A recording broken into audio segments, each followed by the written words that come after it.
All right, welcome back. We are Heart Sutra studiers. This is our last class for the Heart Sutra. It's January 27, 2025.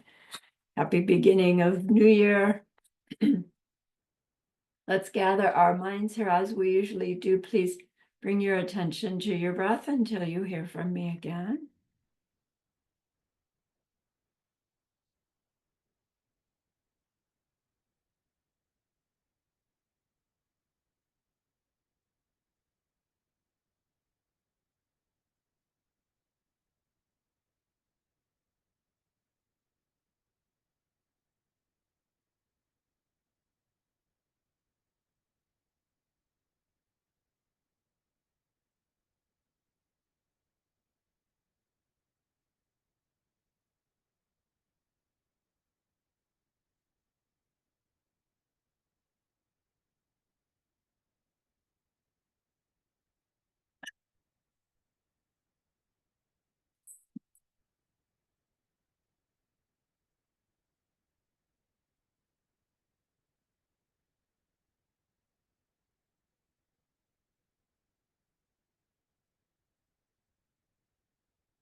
Now bring to mind that being who for you is a manifestation of ultimate love, ultimate compassion, ultimate wisdom.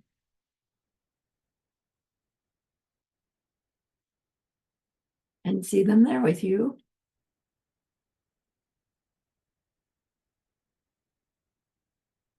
They are gazing at you with their unconditional love for you.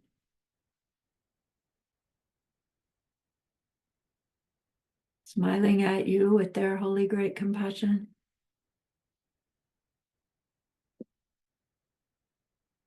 Their wisdom radiating from them.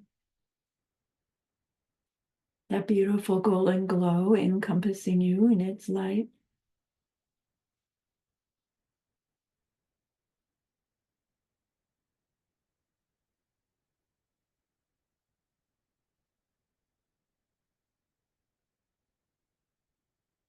And then we hear them say, bring to mind someone you know who's hurting in some way.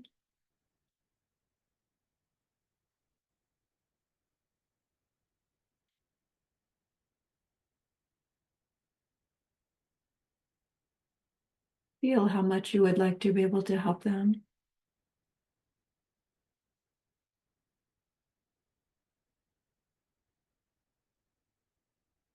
Recognize how the worldly ways we try fall short.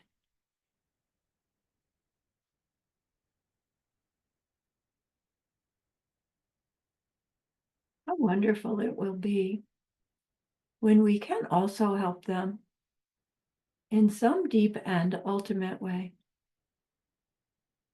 a way through which they will go on to stop their distress forever.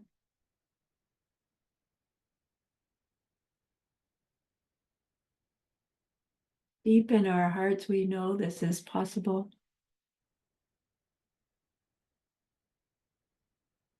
Learning about karma and emptiness, we get a glimpse into how it's possible.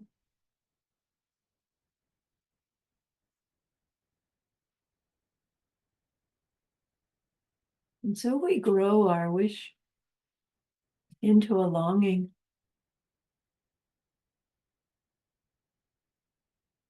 And even into an intention.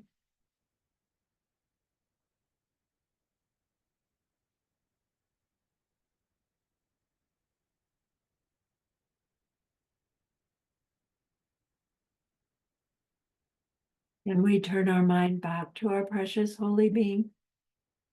We know that they know what we need to know, what we need to learn yet, what we need to do yet to become one who can help this other in this deep and ultimate way. And so we ask them, please, please teach us that.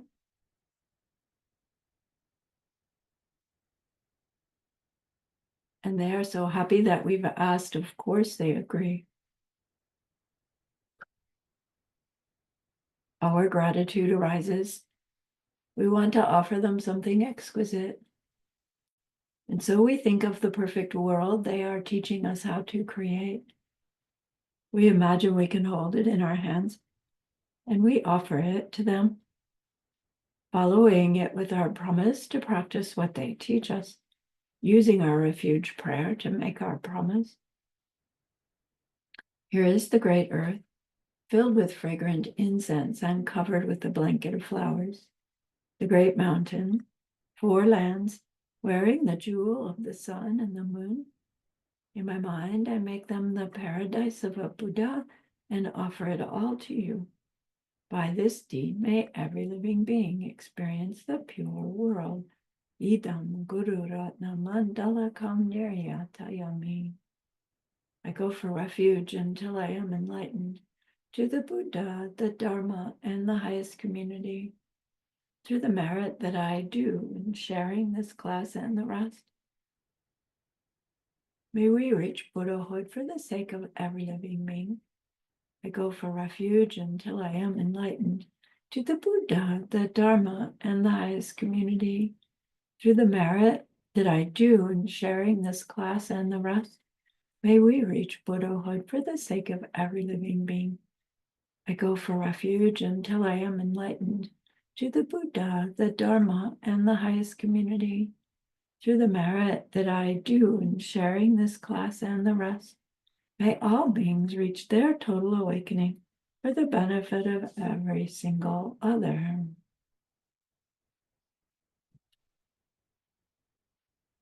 And again, let's share Heart Sutra.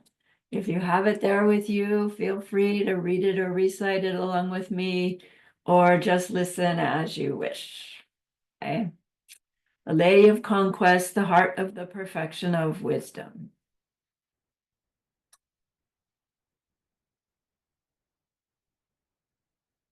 I bow first to all enlightened beings and to every warrior saint.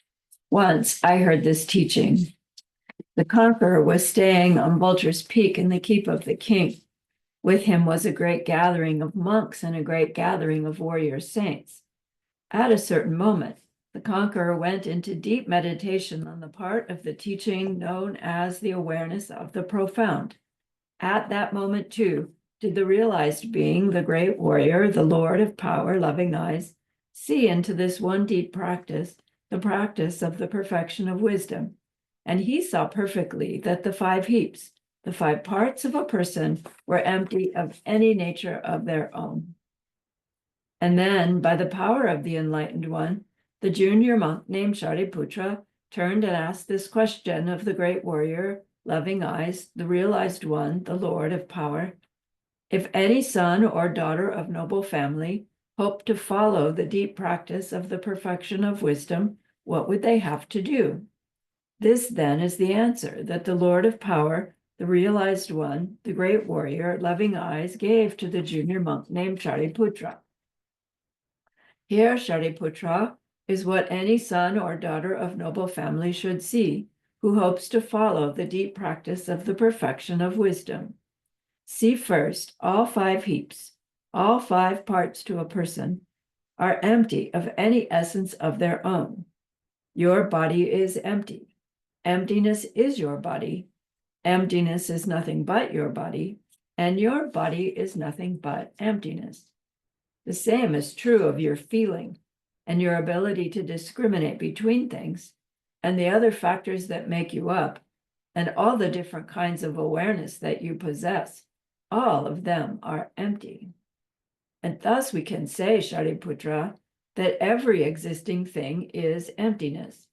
Nothing has any characteristic of its own. Nothing ever begins.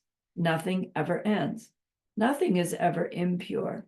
Nothing ever becomes pure. Nothing ever gets less, and nothing ever becomes more. And thus we can say, Shariputra, that with emptiness there is no body. There are no feelings. There is no ability to discriminate. There are none of the other factors that make you up, and there is no awareness. There are no eyes, no ears, no nose, no tongue, no body, no mind. Nothing to see, nothing to hear, nothing to smell, nothing to taste, nothing to touch, and nothing to think of. There is no part of you that sees. There is no part of you that is aware of what you see. And this is true all the way up to the part of you that thinks and the part of you that is aware that you are thinking. There is no misunderstanding your world. There is no stopping this misunderstanding.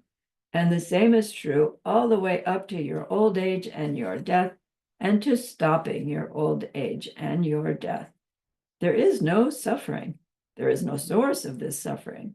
There is no stopping this suffering. There is no path to stop this suffering. There is no knowledge. There is nothing to reach, and there is nothing not to reach. Thus it is, Shariputra, that warrior saints have nothing to reach. And because of this, they are able to practice the perfection of wisdom and stay in this perfection of wisdom.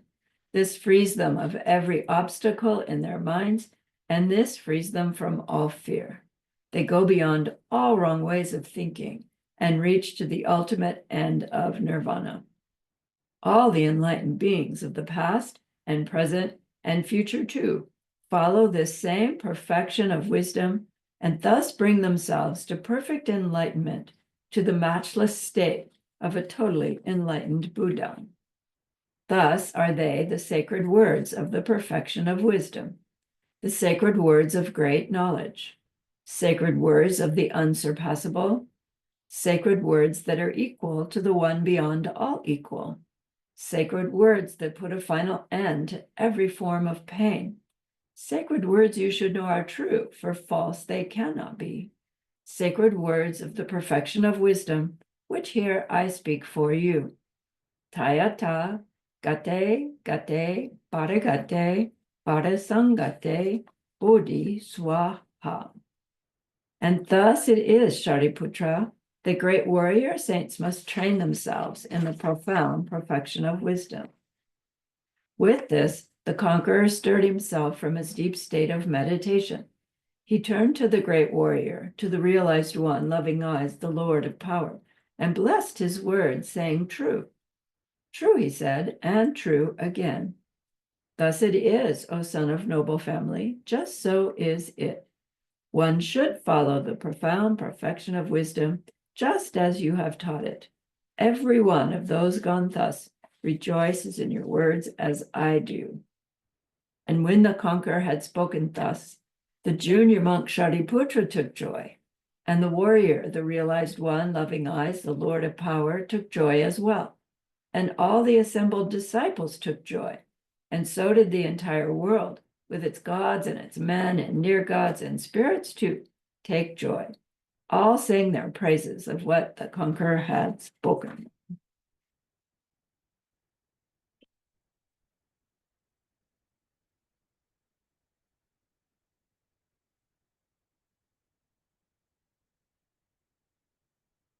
So I'm hoping that's being more meaningful to you now as you hear those words, not just because they're familiar, but because we're able to hear within the lines more of that meaning. And the more we work with the Heart Sutra, with any of the sutras, the deeper our understanding goes. They're really rich with wisdom. Yeah. So we left off at the mantra.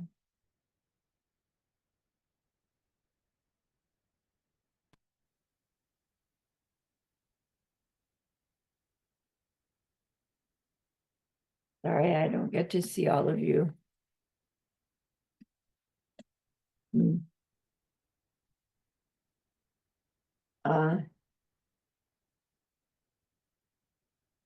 After the section where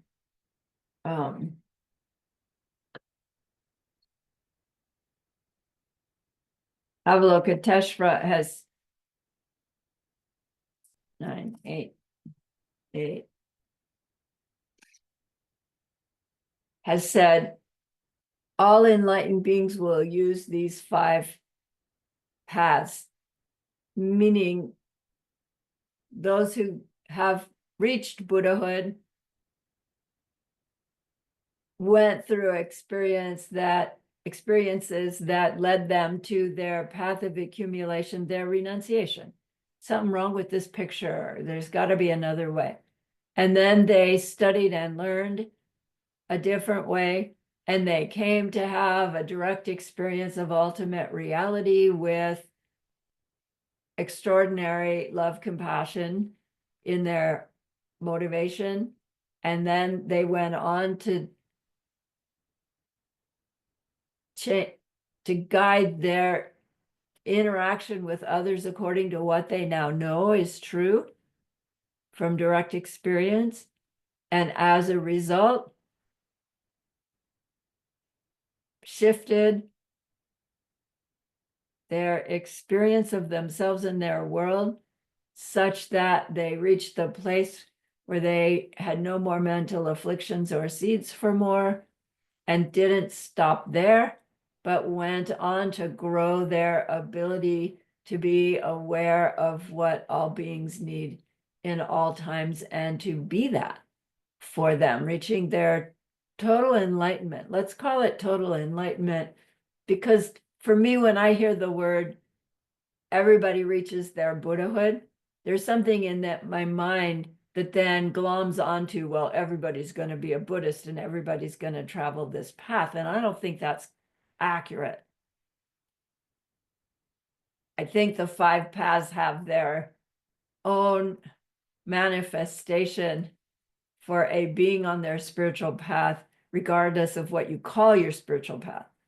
So regardless, this sutra has pointed out what it is we will experience, and then what we'll do with that experience in the process of transforming from that suffering being into the one that's made of love, compassion, wisdom. So to summarize the whole sutra, Lord Buddha inspires out of the mouth of Avalokiteshvara these words of the mantra. And we've learned that there's nothing special in the words that have any power to do anything. And yet we've also learned that there is something special about Sanskrit, because the shape of the Sanskrit letters is the shape of the movement of the winds that move the mind in a certain way that make up our spiritual body and so our outer body. And by using that vibration of those sacred shapes by the movement of the wind, it changes, right? It sets in motion some change of our perception of ourselves as a physical being in a physical world.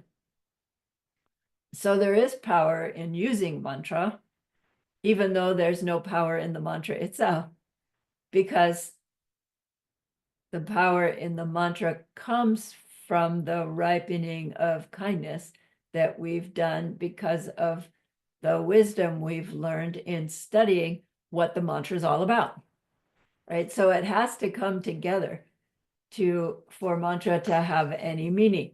So the whole verse points out that these are special sacred words, right? And there are these words of the perfection of wisdom, the words of great knowledge, the words of the unsurpassable, the words that are equal to the one beyond all equal, like the words are equal to Buddha, sacred words that put a final end to every form of pain. I tried using the Gate mantra and other mantras to stop a migraine. It didn't seem to work. But I don't have them anymore. or the ones I do, I have a medicine that helps stop them that doesn't stop me. So maybe they did work, just not in the moment, right? Well, does anything work in the moment? Seems to. Watch.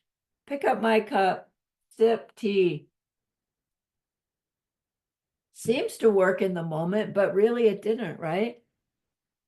Anyway, sacred words you should know are true for false, they cannot be. That seems like a circular argument. Sacred words of the perfection of wisdom, which here I speak for you. So they can't be false because they've been spoken by an omniscient being who can't hear themselves say something mistaken. And then the mantra we learn, Tayata Gate Gate Paragate Parasangate Bodhiswaha, meaning the 5 paths. So this whole sutra is about those 5 paths and inspiring us to aspire to moving ourselves along those 5 paths. So Tayata, this is the way it is. Gate, get going on the first path, the path of renunciation. Notice that things are just suffering. Notice it enough to get motivated to go looking for something else. It's already happened to us, or we wouldn't be in a class like this. Second, gate. Get going. The second gate means path of preparation.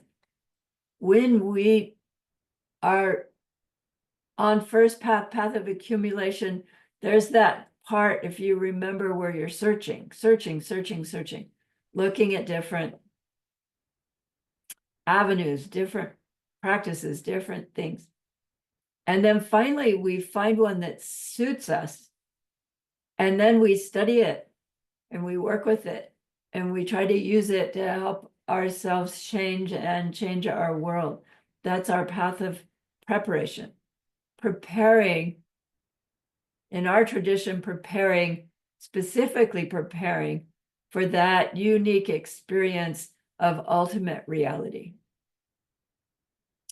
Then paragate, go across, go to the other side. Para. That refers to our path of seeing, having the direct perception of emptiness with bodhicitta in our heart, because we're at Mahayana for Heart Sutra. We think go to the other side. We think, oh, go to the other side of getting the glimpse of my own Buddhahood, getting a glimpse of the truth of Buddhahood. But Geshe Michael so sweetly points out that when they say go to the other side means, right, an other sider means someone who's aware that things are not coming from their side the way they seem. But rather, we recognize things are coming from my side. Do you see? So a different way of using the term other side. When we're on gate and gate levels, we are still, right? Things are coming at me sider. But what that's losing its hold on us when we are in and come out of our direct perception of emptiness. We are no longer things are coming at me, believer. We are now a things are coming from me, believer, because we've had those two direct experience, the direct experience of the seed ripening into the identity and function of the experience, and the direct experience of nothing exists in any other way than as seed ripening results. So the paragate refers to our path of seeing, and coming out of our path of seeing onto our path of habituation, parasangate, using it all the way past nirvana. Parasangate, go all the way, is what parasangate means. All the way to Buddhahood, Bodhi. And then swaha means so be it. Like it is so there, something like that. So be it.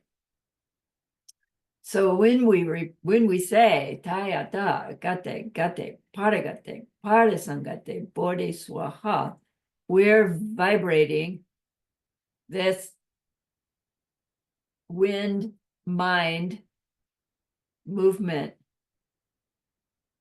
with those meanings. Renunciation, study, contemplate, meditate, serve, gain realizations, use those realizations to guide my behavior such that I burn off my selfishness and plant more and more perfection of wisdom until I can reach staying in the perfection of wisdom, which means that state where I'm perceiving both appearing reality and the emptiness of the three spheres of every instant of that appearing reality simultaneously of all existence, Buddhahood. Swaha, may it be so. And so it's a simple and powerful mantra.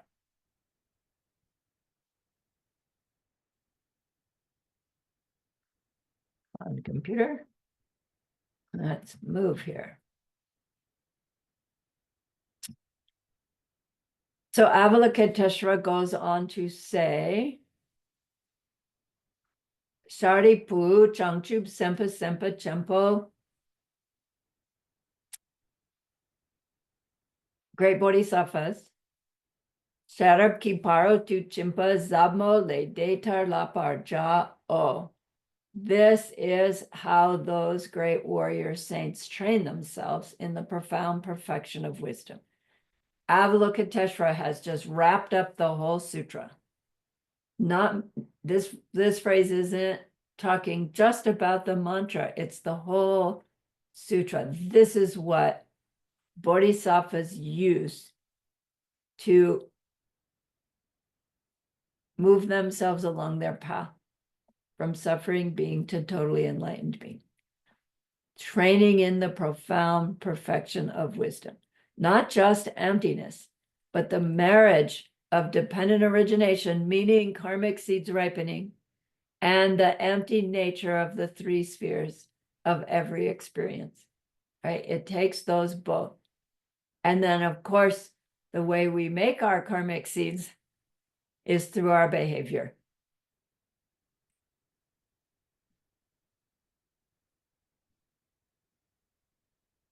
Dene, and then, Cham den de Tingenzen de la Shengte, the conqueror stirred himself from his deep state of meditation, is Tingenzen. So Buddha comes out of meditation finally. Chang Chub Sempa Sempa Chempo Pakpa Chenrenzi Wang Chuk. He turns to Avalokiteshvara, the Lord of Power, the realized one, the great warrior.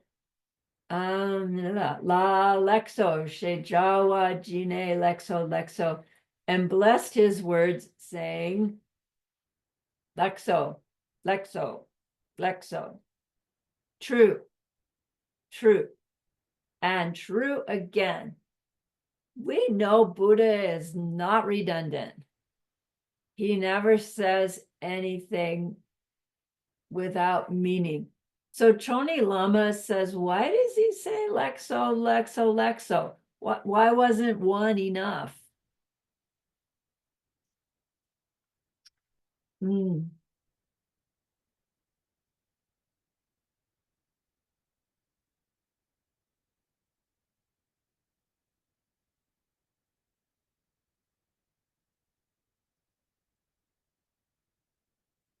Sorry, I got ahead of myself here on my notes. Where is it?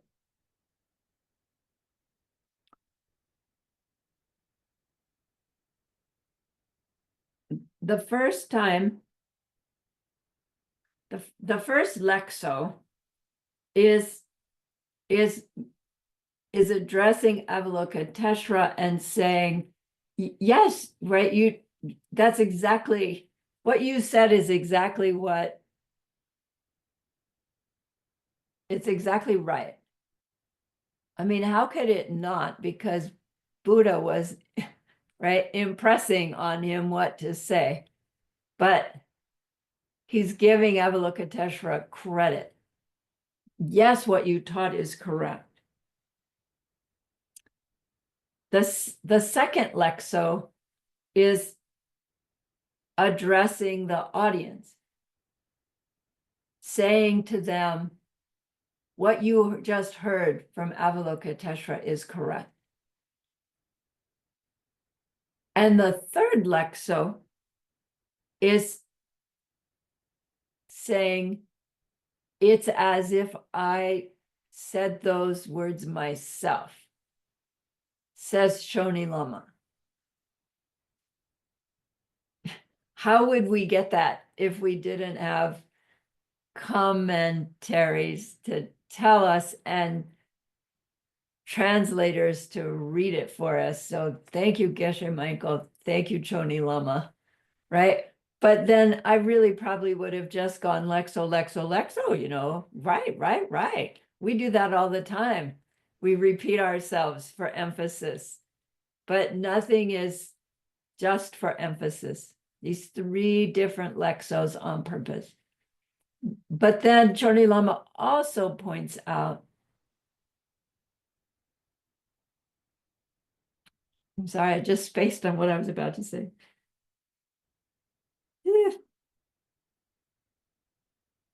Hmm.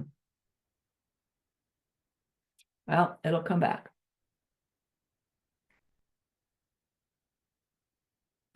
He also points out that this reveals that there are three different kinds of Buddha's speech demonstrated in this Heart Sutra.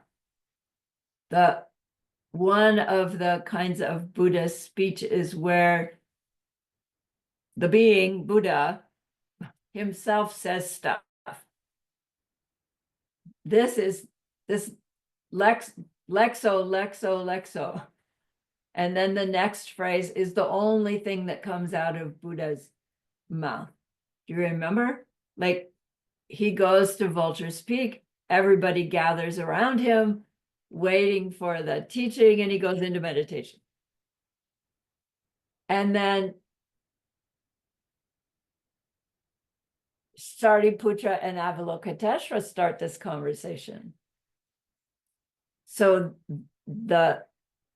them in conversation is a demonstration of the Buddha's speech through inspiring someone else to speak. And Choni Lama points out that enlightened beings can do that. They do that.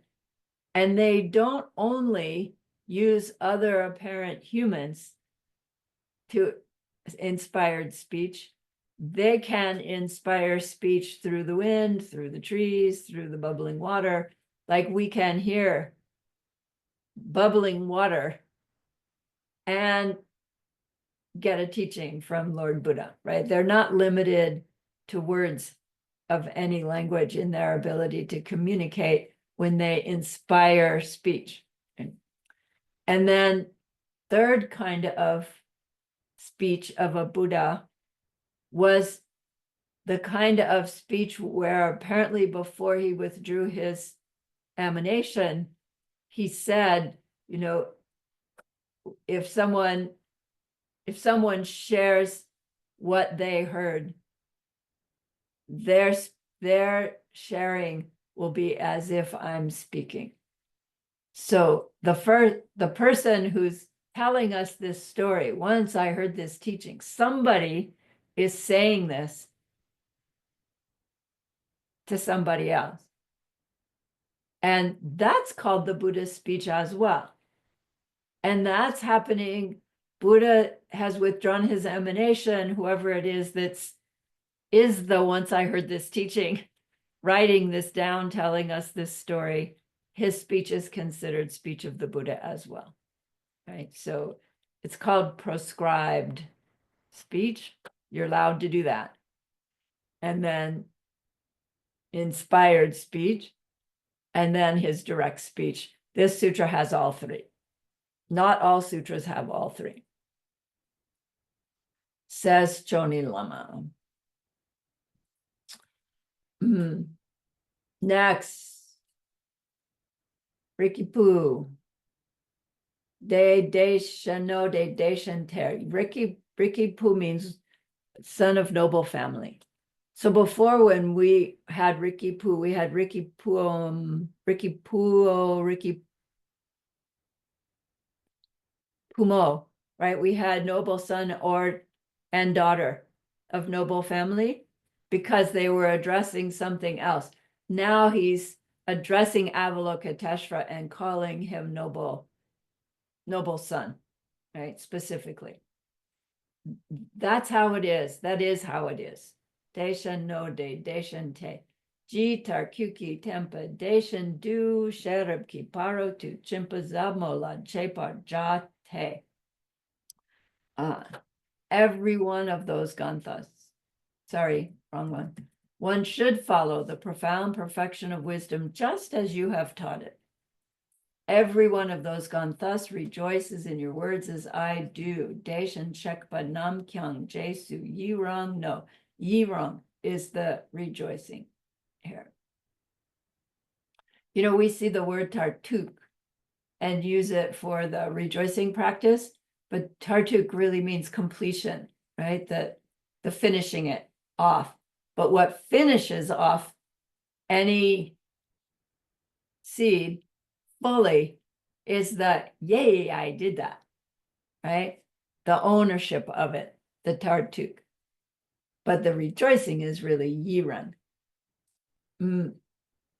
So here, you know, Avalokiteshvara, he's hearing Buddha say, yes, you taught exactly right. Well done.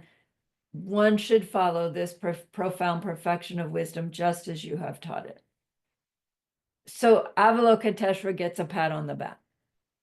But everybody listening also gets this confirmation that this sutra is a reliable teaching. They can follow it. It's valid. It's been validated by this verse.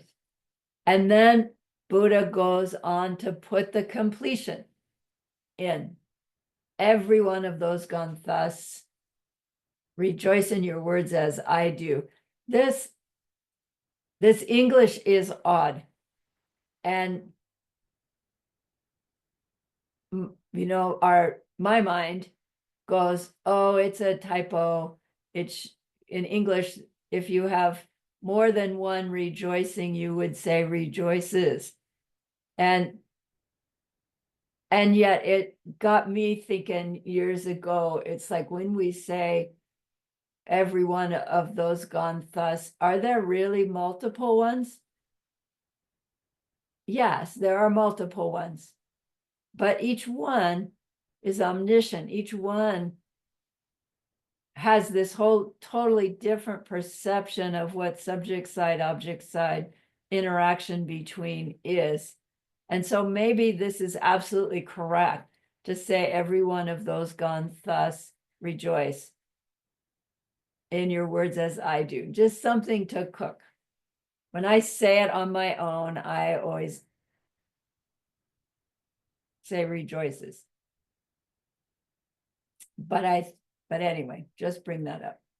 Why does Buddha include rejoicing at the end of the sutra? Right? To get those seeds planted completely.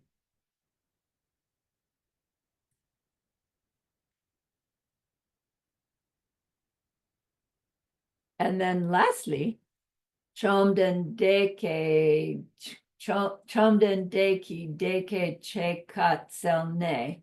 That's a tongue twister. Sedang dempa shari pudong. So now he's the person who's telling the story. He's back to describing what's going on there. So once the conqueror had spoken, Chamden deki deke chekat selne, once the conqueror had spoken thus, Sedang dempa sharipu dang shariputra, Changchub sempa pakpa chenrezi, our Lord of power, loving eyes. Hiwangchuk dang. Dang means and. Tam che all dang dempe korde dakla dang.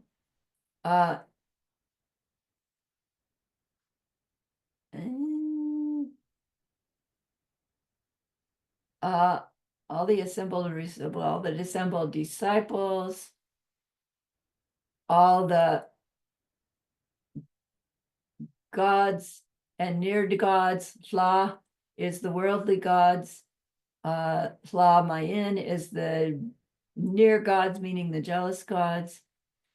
Drisar Chepe Jikten, meaning those worldly spirits. I guess it just calls them spirits, but the Drisar Chepe Jikten has to do with the spirits stuck in the world of fear. And they all ye rung te, they all take joy. All sang their praises of what the conqueror had spoken. Chomden de ki sungpa la numpar tu do. So we get to the end of the sutra, and everybody there goes, wow, what a great teaching. Oh my gosh, I learned so much. Whoa, wasn't that amazing? And they all have a party. So if we were all together, we would have a party too. But instead, we're going to meditate.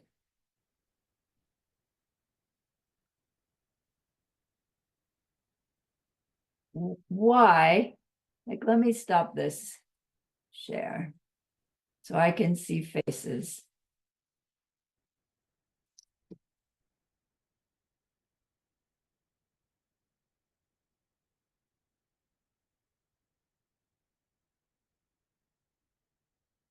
My notes about rejoicing. There it is. So why is rejoicing included at the end of this sutra? And I want to go out on a limb and say rejoicing is included at the end of every sutra. Is it just to show us that the sutra's done?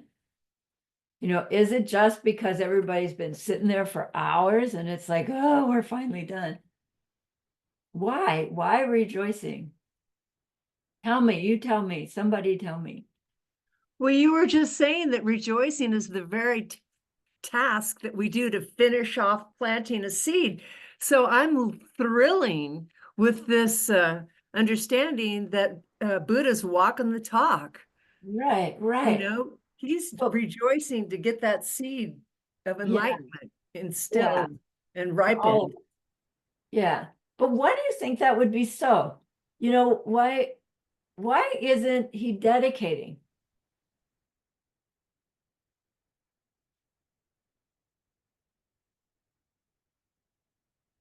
What's the difference between a dedication and a rejoicing? If we rejoice, does that mean we don't need to dedicate? No, right? I mean, dedicating is useful, powerful.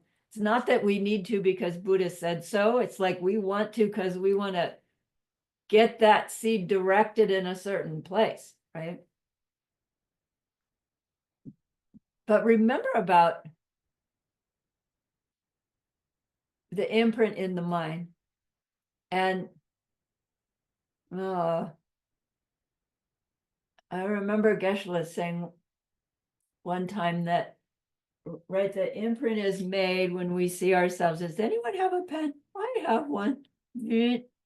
Right.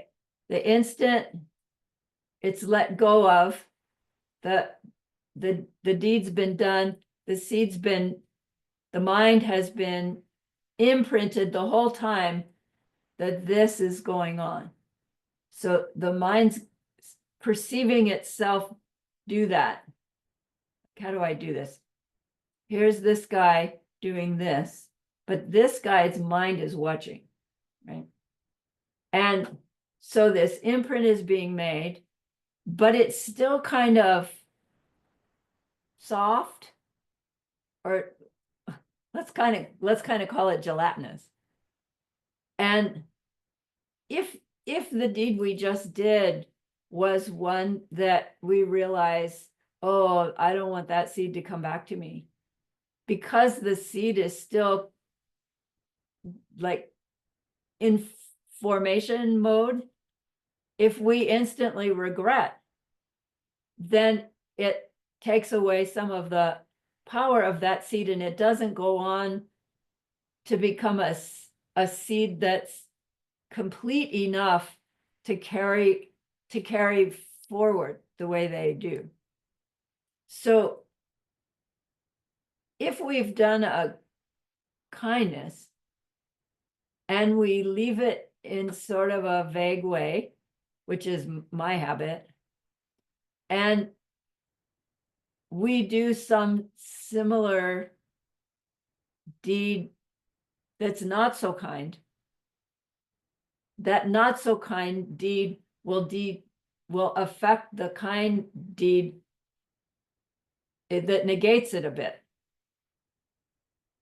Right, so here's my pen. Does anyone have a pen? I have one, but you can't have it. Right, the opposite of the giving detracts from the giving, but then future giving detracts from the not giving. Right, and so, no seed gets planted that stays exactly the way it was when it was planted, because it's going to be influenced by similars, increased by dissimilars, decreased, and then they're flowing along, being influenced, and I don't know, something finally adds to, and a series of seeds gets over the threshold into manifestation. And then, does anyone have a pen? I do, right? It comes back to us.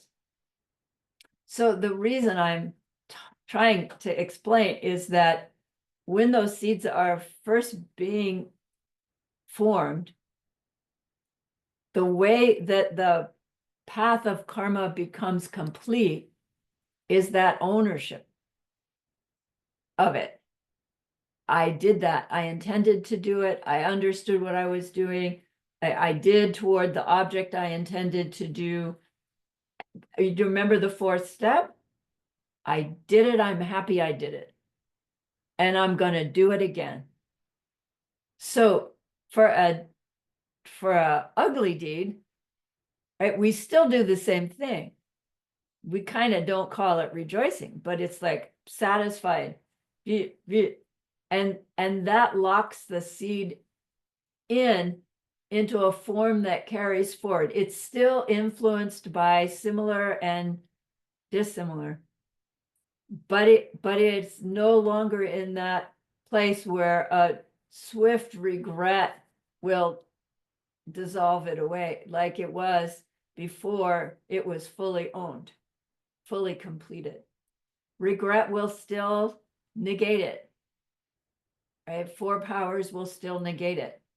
But the stronger a seed has been planted, the harder our four powers is to completely negate it. It will damage it, of course.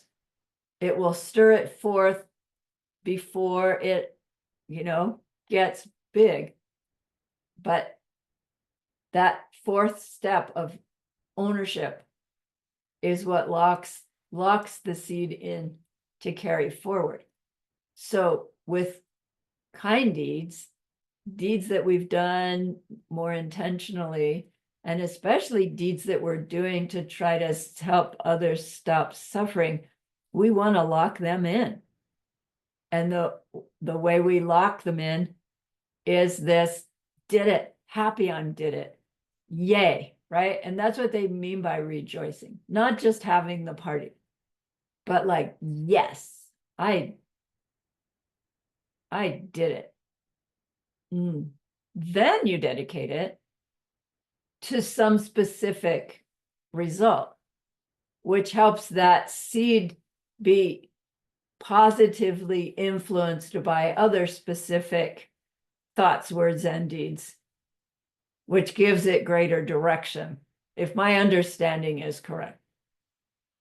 So both rejoicing and dedication at the end of a deed, whether it's a whole teaching or it's, making a tea for somebody, it's what helps us be manipulating isn't quite the right word, designing and creating with this precision that we can use this system for. I don't do it very well, right? I set it all up in the morning and then I get on automatic pilot. And it's, clearly slowing things down. But this system has this precision in it. And so if you're into precision, right, you're in the perfect place. The system works whether you're into precision or not, right? So don't get me wrong. Okay. So don't forget rejoicing practice. It's so easy to forget, isn't it? I'm tired, blah, right? Fall asleep and forget about locking in the seeds of the day, let alone during the day. Okay, so let's take a little break. We'll do our meditation.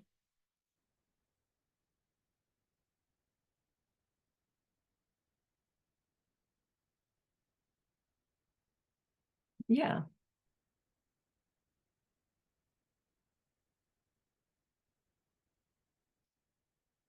I'm going to pause the recording. Are we back?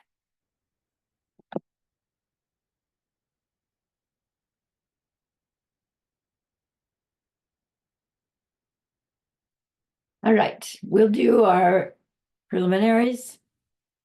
And then these 4 steps, Kedrubje's 4 steps, still using our outer objects, our heap of form in the form of outer objects. And remember the 4 steps. The first step is just observe them. Eyes open, eyes closed, as you wish. Just simple observation. Second step is to land on 1 or 2 of them and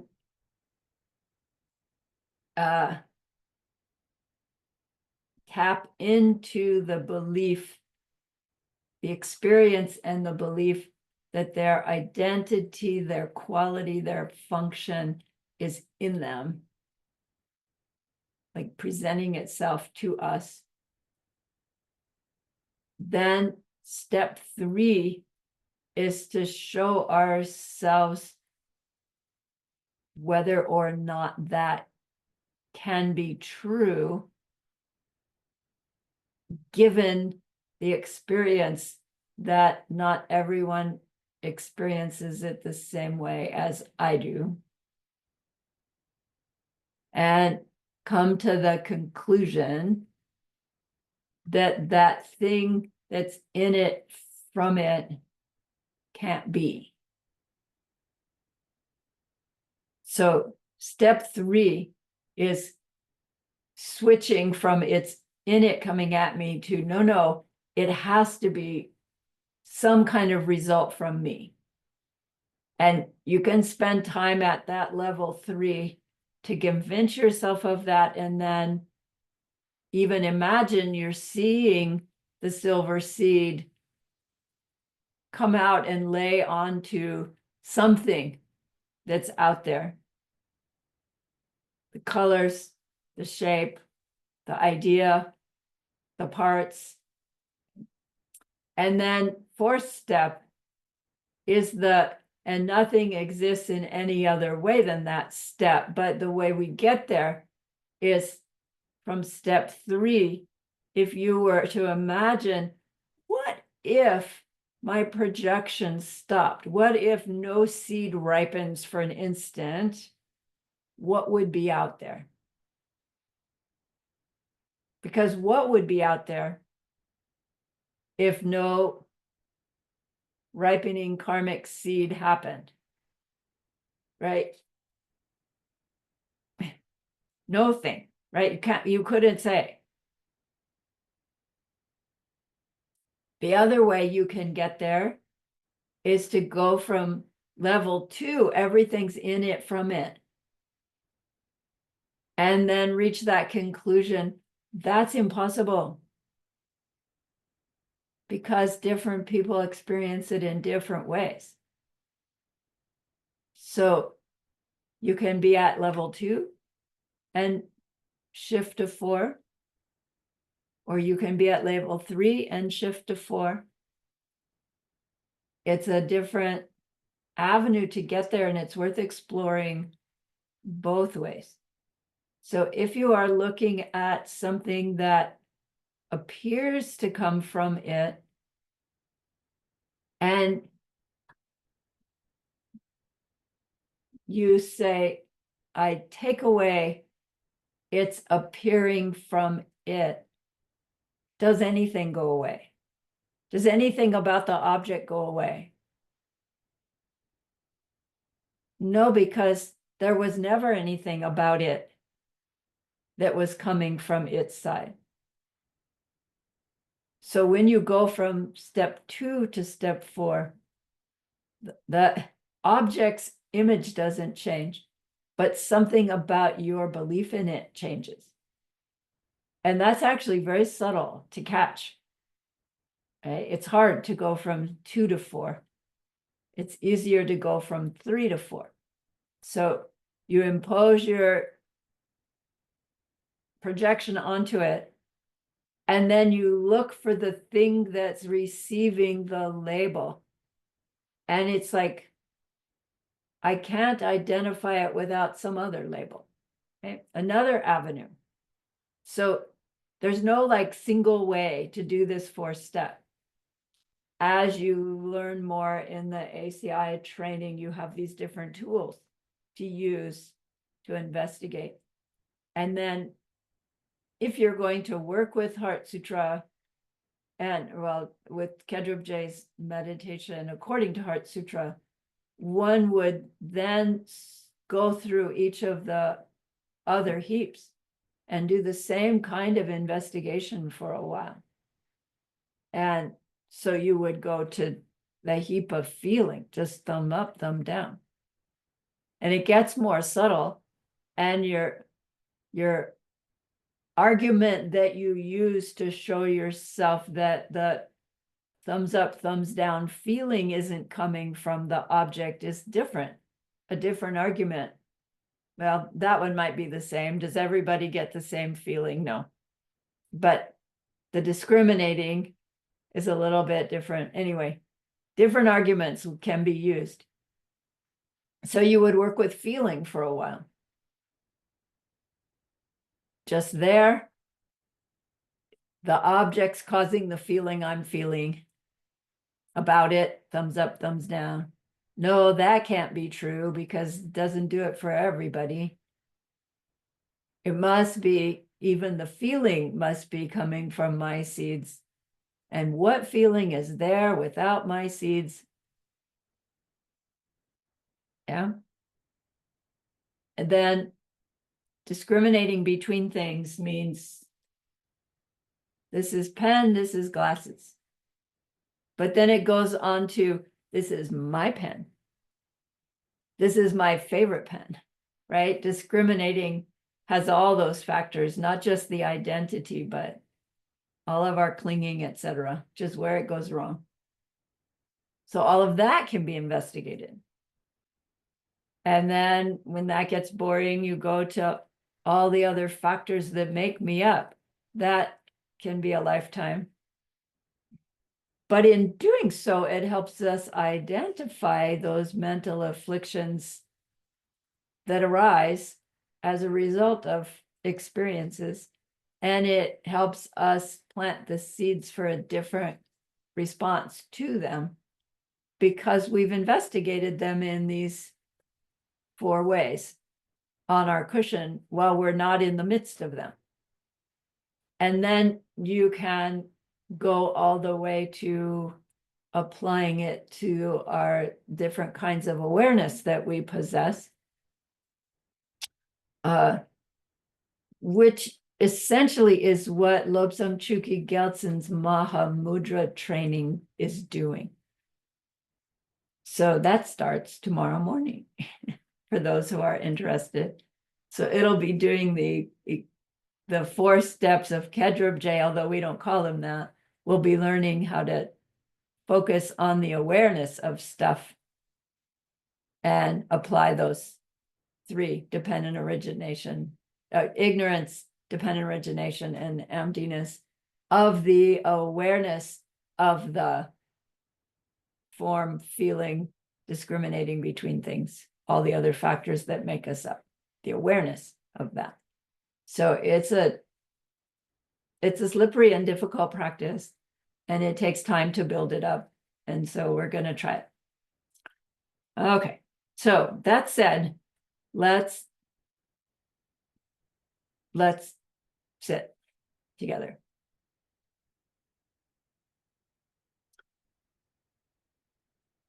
So set your body.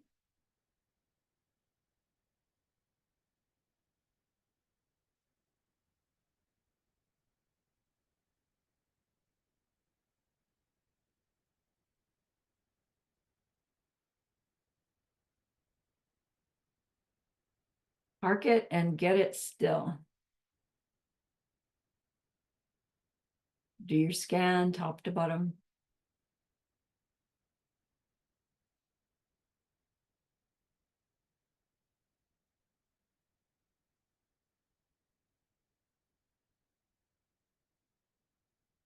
Then turn inside, rising up.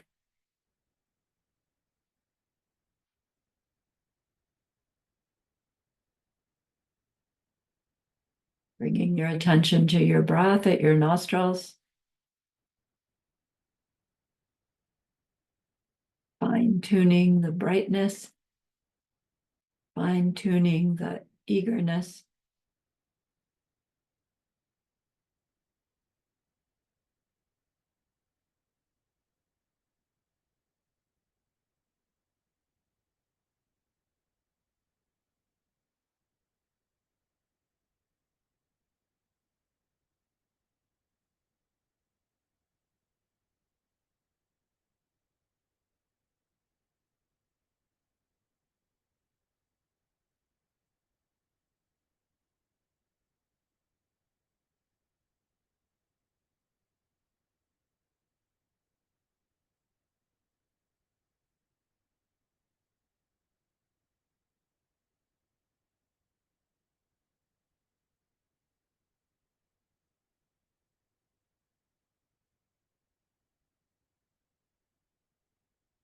Then recall that precious holy being before you.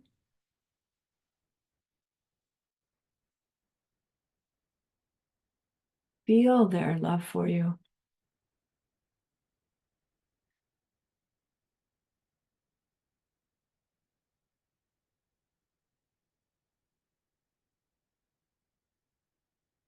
Feel how inspired you are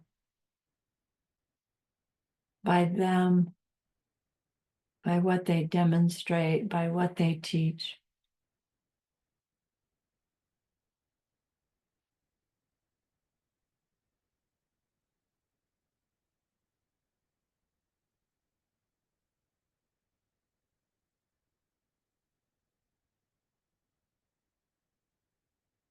Feel how your motivation goes way beyond your own self,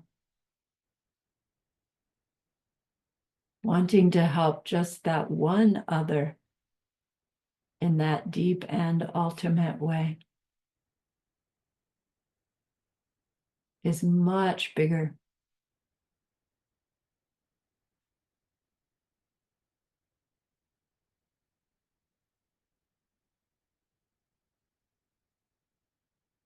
Recall that that precious holy being is there with you to help you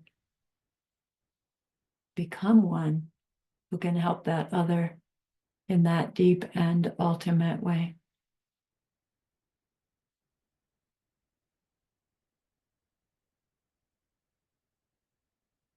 And so recall your refuge.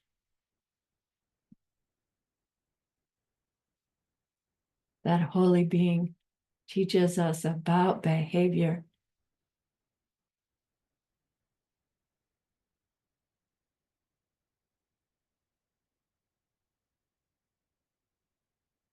So that we can create the causes for the result of the end of suffering for everyone.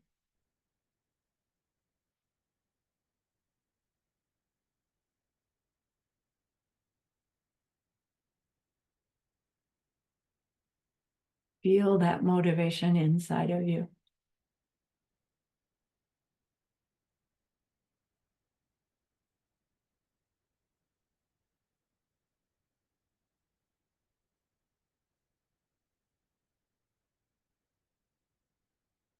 Feel how we take protection then in our own behavior choices.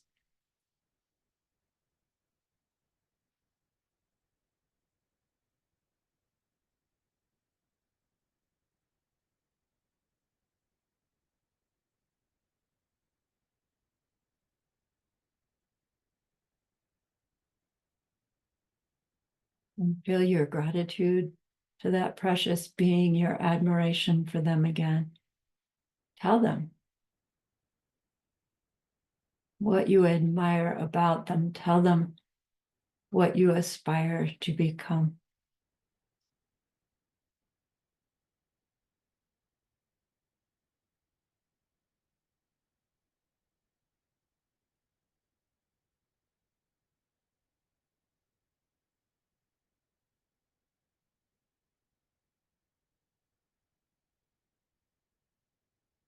And then show them that you're trying by making them an offering of some practice.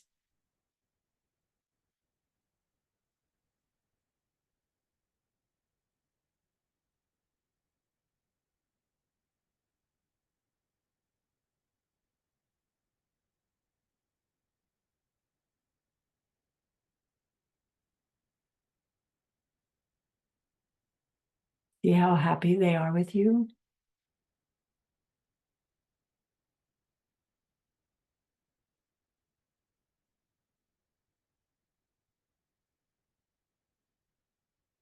And you feel so safe with them that you can clean your heart out. Tell them of some negative seed that's in there, something specific, something recent, a seed that if it ripens will be unpleasant for ourselves and others.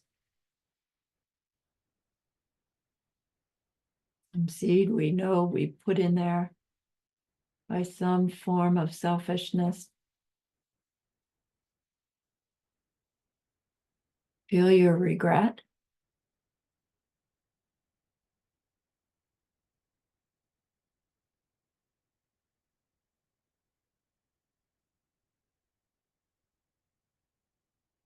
Recall your refuge.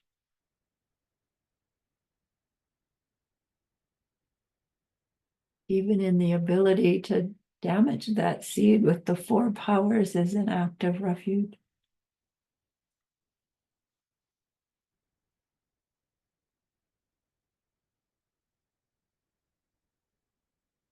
Establish an antidote power, which could be this meditation.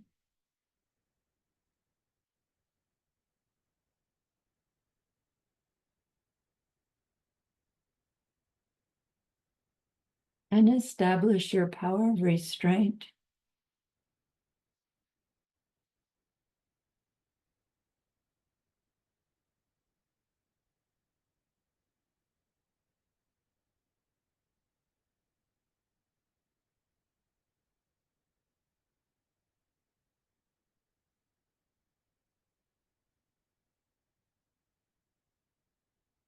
And know that when we finish our antidote and apply our restraint, that seed, those series of seeds will be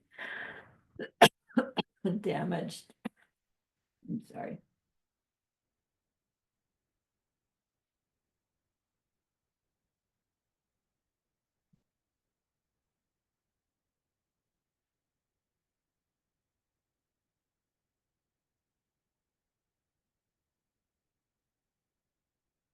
And then fill that space with some rejoicing.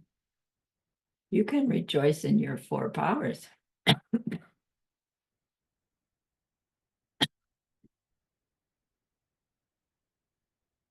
Tell them of some other kindness that you've done recently.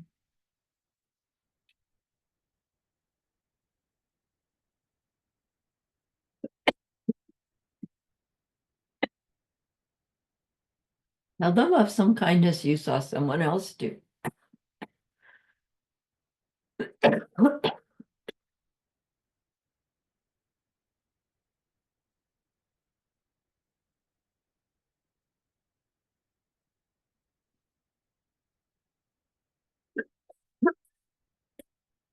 Come up with one more.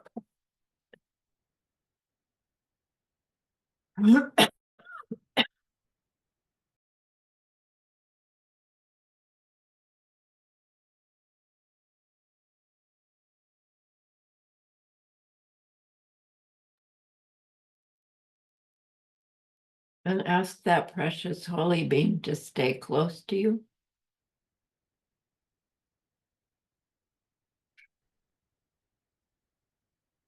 Ask them to continue to teach you both formal teachings and through everyday life experiences.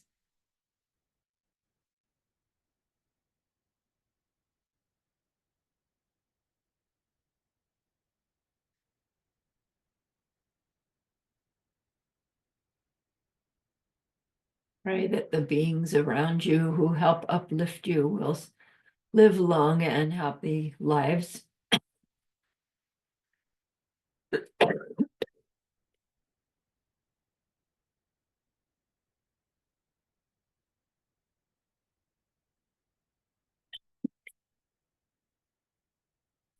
I'm so sorry. Then dedicate what we've done just so far to some specific shift you would like to see in your life, in your world.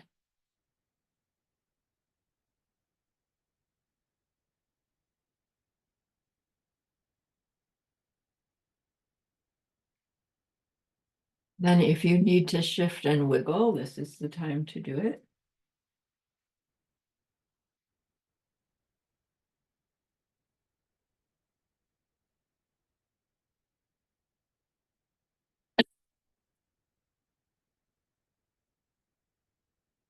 Settle back in. The body scan.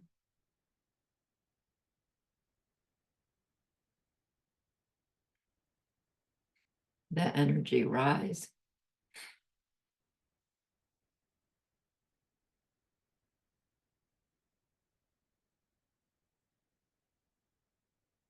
Back to the breath.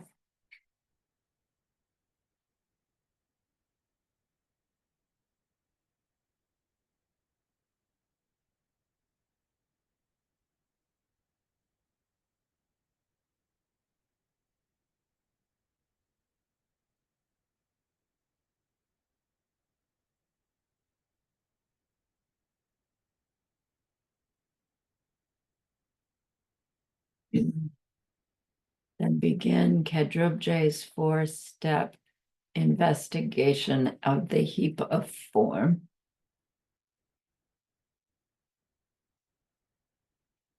Mentally scanning the objects in your room.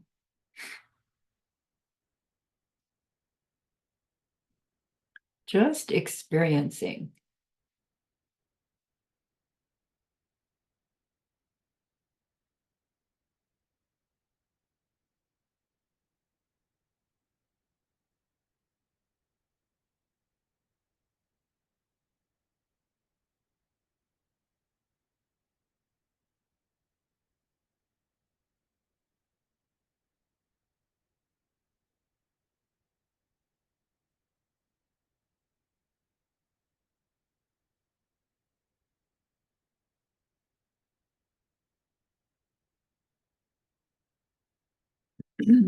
Now choose one of them to focus in upon.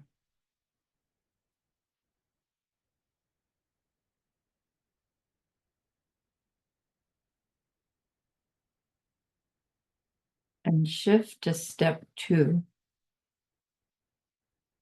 Get in touch with your automatic belief that that object's identity and qualities and function are in it.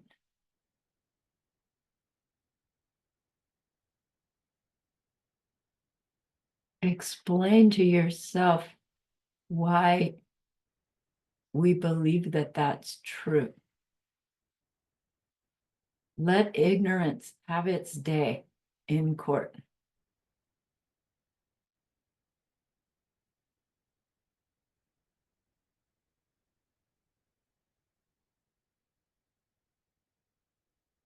Feel the part of you that believes it.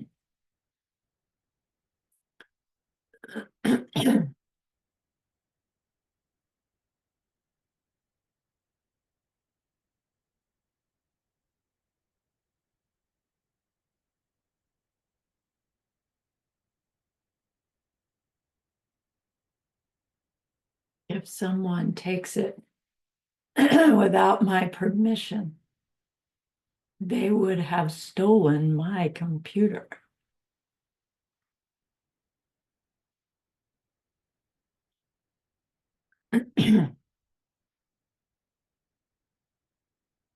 Everybody would agree with me.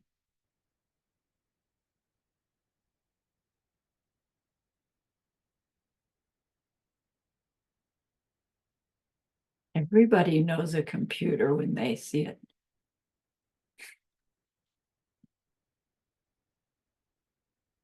It's there every time I come back to my desk.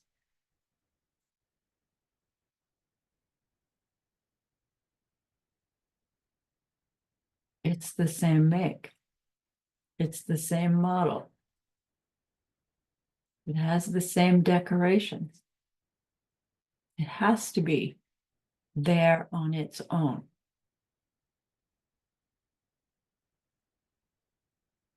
Feel our conviction.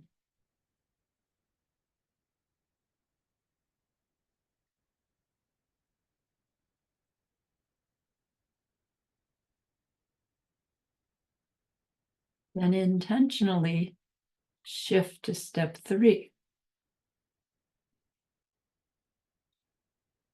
Show yourself why that cannot be true. Let your growing wisdom have its day in court.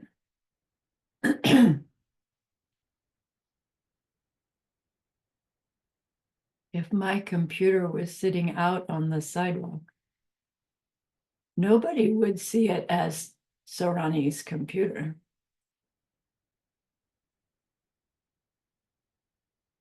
Oh, but everyone would see it as a computer. Not the squirrel.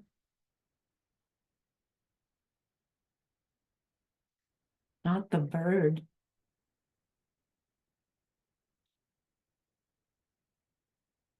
Not the neighbor who has dementia. it can't be in it, from it.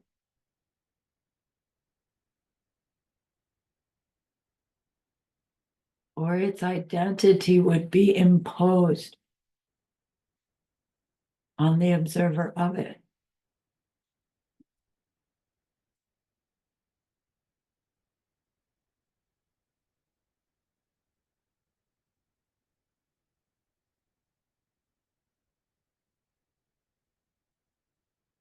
My experience of it must bring something to the party.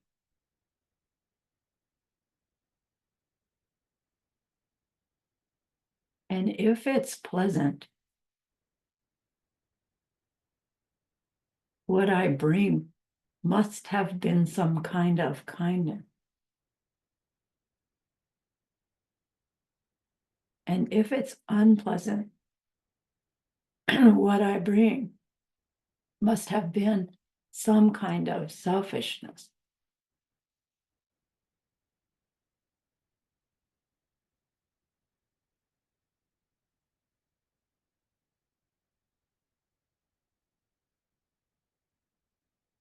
So level 3, convince yourself that that object's identity and qualities are somehow dependent upon you experiencing it in the way that you do.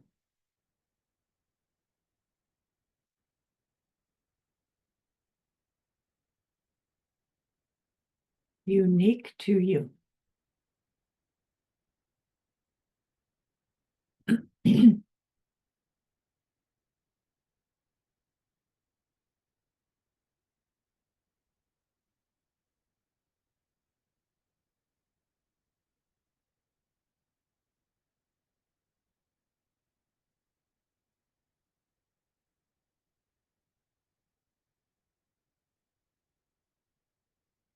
And go back to level 2, in it, from it.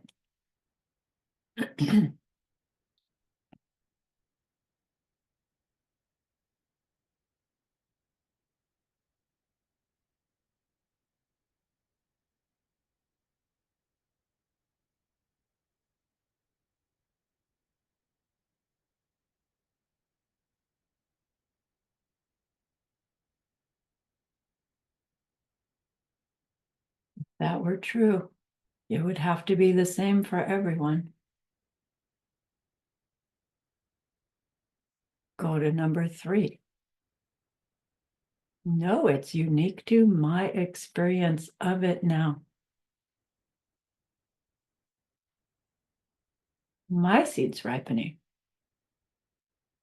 My kindness ripening.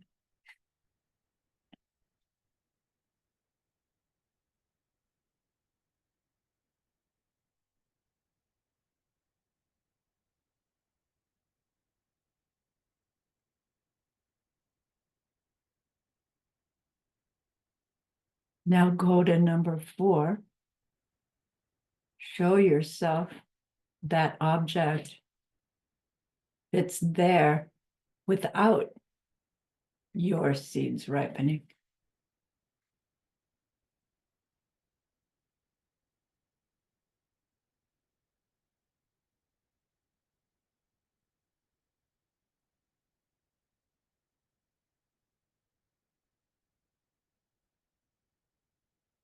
If you can't hold it, let the object reappear. Establish its appearance as your unique seeds ripening, happening.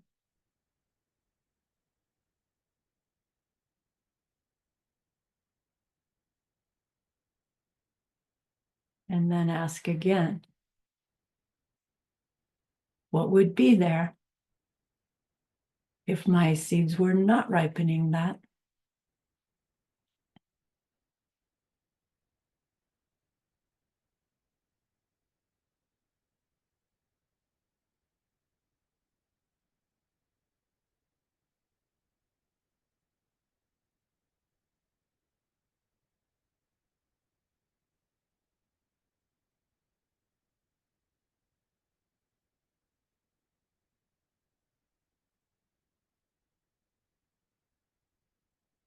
Let it pop up again.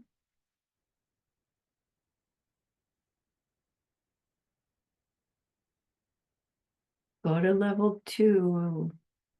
In it, from it. It gets harder. We don't want to do it.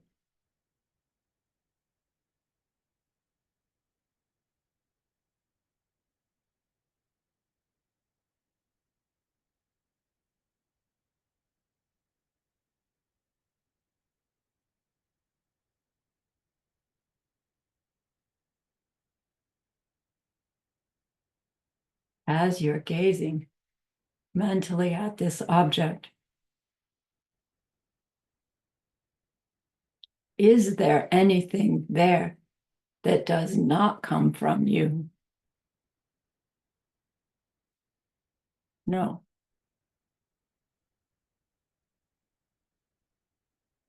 The thing is there.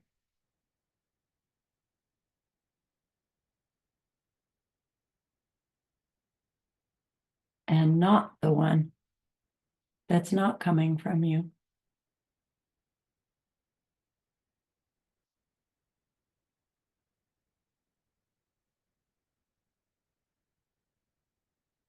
Go to level 3. There's the object coming from me. If I reach out and touch it, that experience is coming from my seeds, my past kindness.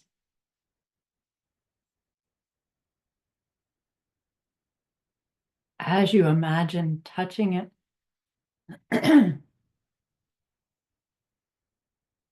shift to level 4.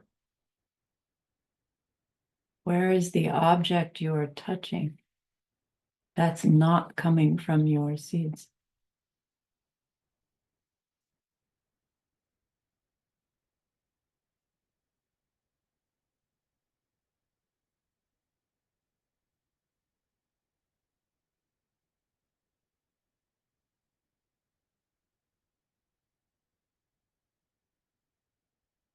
Where's the object you are touching that is coming from your seeds?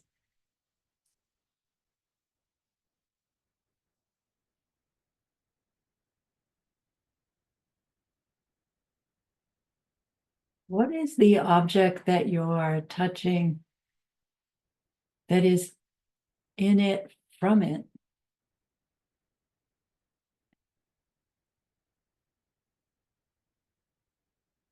No such thing.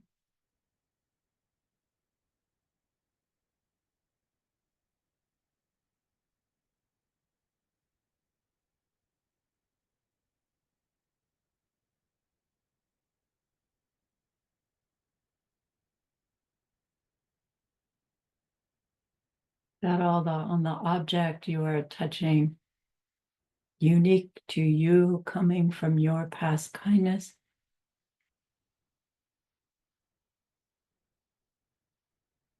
And then drop that and come to your heap of form of your physical body. Some part of your physical body that you have a mental image of strongly.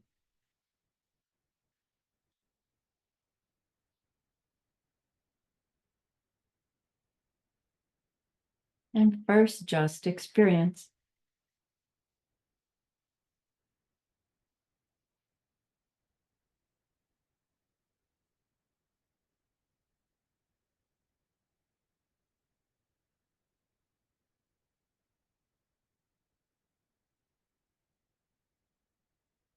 And go to level 2. This body part with its own identity, its own function. My left hand is my left hand. It's a hand. Hands grip and grasp and carry. Everybody knows it as a hand.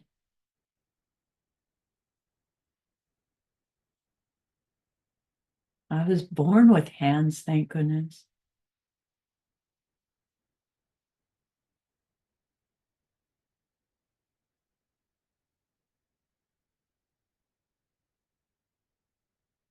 Shift to level 3. My projections hand. Does it feel as real?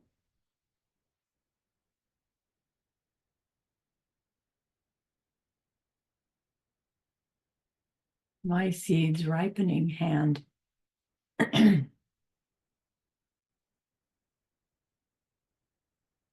Result of past kindness hand.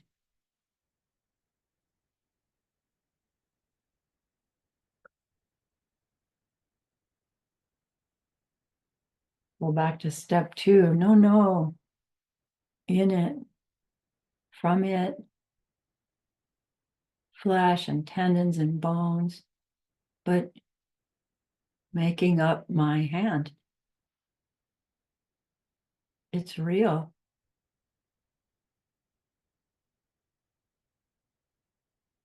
Go to step 3. My ripening seeds projection hand. Does it feel less real?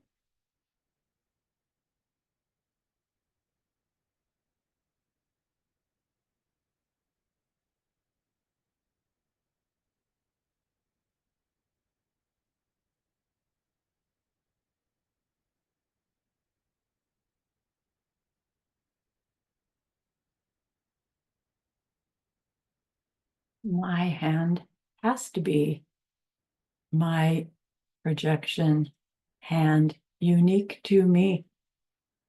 Ripening result because I experience my hand.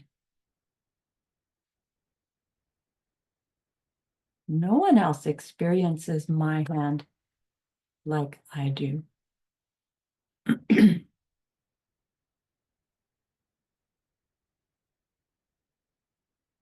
Show yourself your body part that's there independent of your seeds ripening.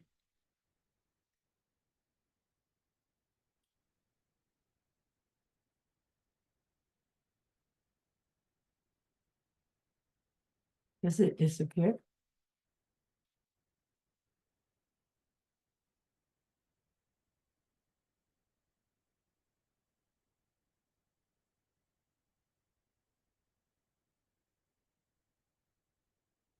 Show yourself your body part that's a result of past kindness.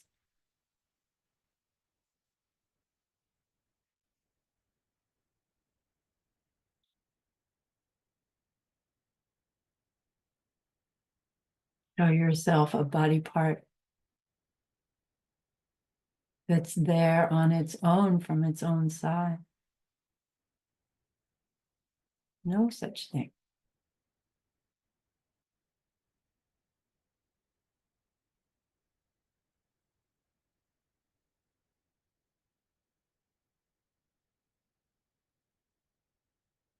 Show yourself a body part that could be made of light, that could be made of love.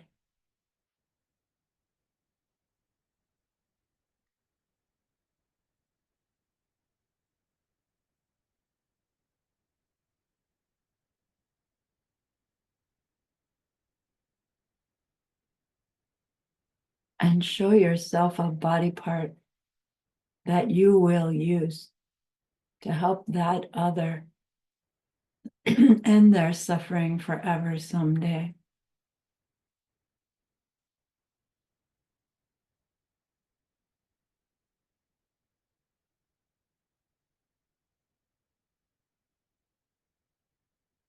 This would only be possible if our body parts have no natures,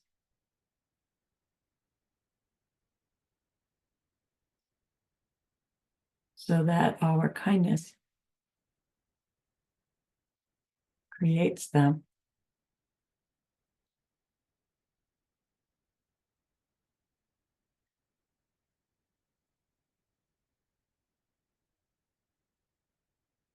And so come to some conclusion.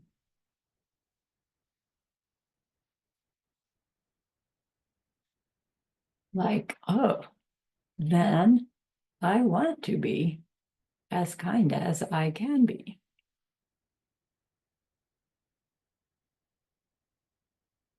I want to keep my vows.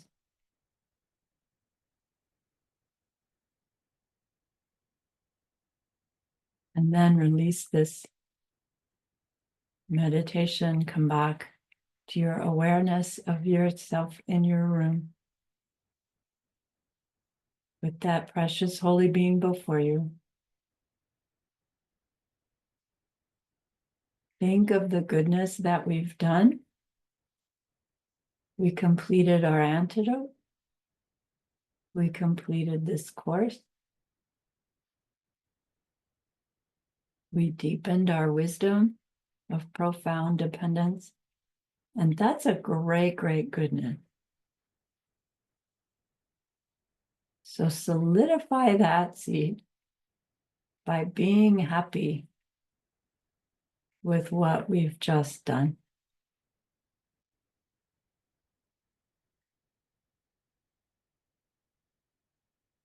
And think of this goodness like a beautiful glowing gemstone that you can hold in your hands. Recall your precious holy guide. See how happy they are with you. Ask them to please stay close, to continue to guide you, help you, inspire you. And then offer them this gemstone of goodness. See them accept it and bless it. And they carry it with them right back into your heart. See them there, feel them there. It feels so good. We want to keep it forever. And so we know to share it by the power of the goodness that we've just done. May all beings complete the collection of merit and wisdom, and thus gain the two ultimate bodies that merit and wisdom make.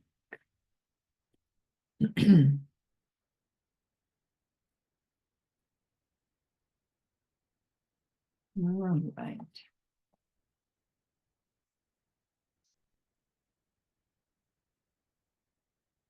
So thank you so very much for the opportunity.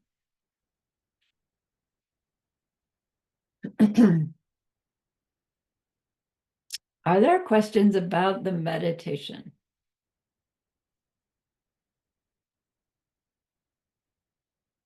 I hope you'll explore it and use it a bit so that it becomes familiar. Mm.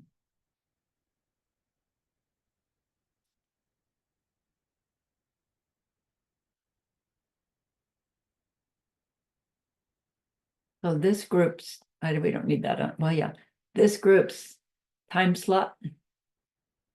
We'll pick up with ACI course 7 after Chinese New Year. And so if you haven't already said, I want to be included in ACI 7, please send me an email to say so, because I'm starting the email list.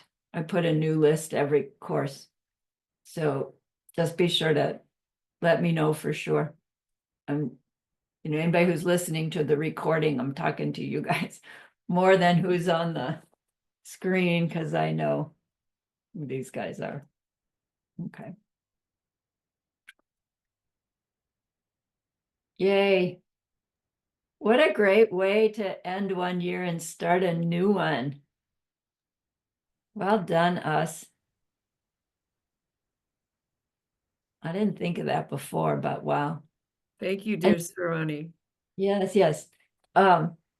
Chris sent me Geshe Michael's oral transmission of the Heart Sutra. And Chris, did you send it to everybody? Did everybody get it? Okay, good. Good, good. I have a audio of Lama Christy Geshe Michael singing the Gate mantra.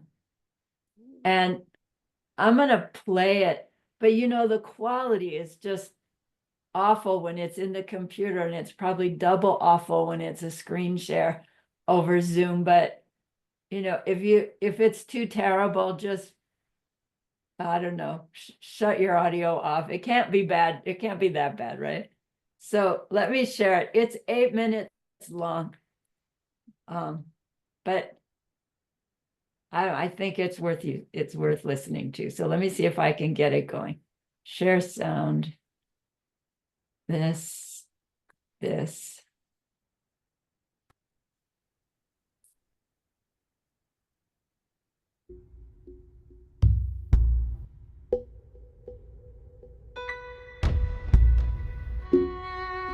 Can you hear it?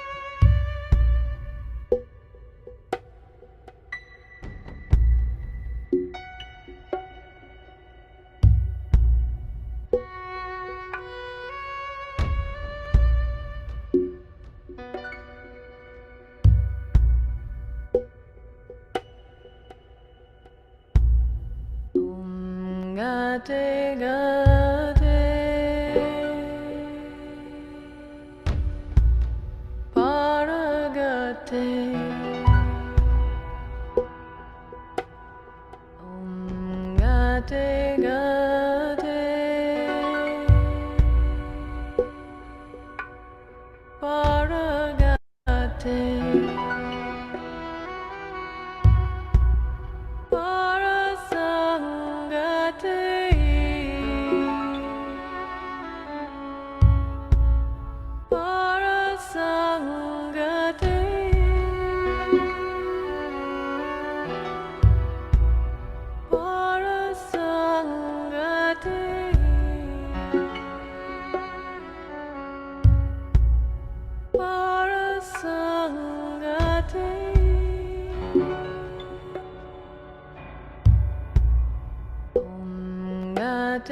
paragate,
Thank you for sharing, dear Holy Lama. It was Oh, you're so welcome. beautiful. Yeah. Thought I unshared. Stop. Stop. Stop. Uh, our holy lamas.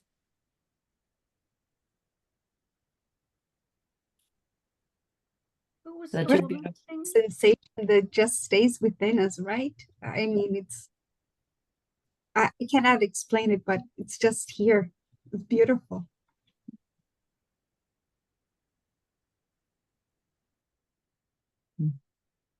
Was that Lama Christine also singing? Ah, Yeah.